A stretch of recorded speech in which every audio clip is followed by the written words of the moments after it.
the Japs were doomed, so they did what anyone would do, and carefully and methodically planned for war. This is Russ for CGR Undertow. Today I have a part flight sim, part arcade flight shooter to review. The game is Damage Inc., and it seems to have been made to sell a flight stick for the PS3 and Xbox 360.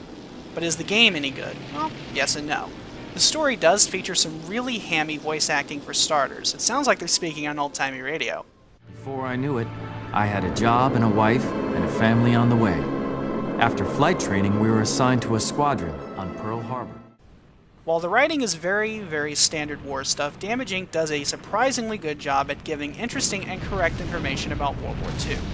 The single-player campaign, which can also be played with up to 4 people, takes you through the Pacific Theater, from the sneak attack on Pearl Harbor to the Battle of Wake Island and the daring battle on Iwo Jima.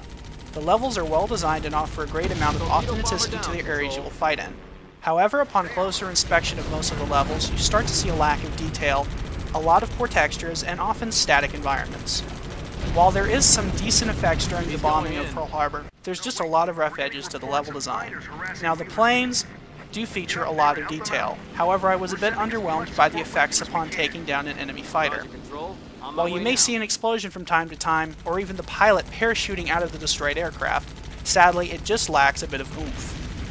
You'll be in aerial combat and even taking down some ground targets during the game. Gameplay can either be arcade in style or played like a simulator. The game is not a full-blown flight sim, but does a decent job of providing either a fun arcade shooter or an entry to mid-range flight sim. When all is said and done, the game's campaign lasts around 8 hours and does have some great moments. Control, all of the scouts are down. Nicely done. It's also, for the most part, a fun experience, and the game has a lot of charm and manages to show history well.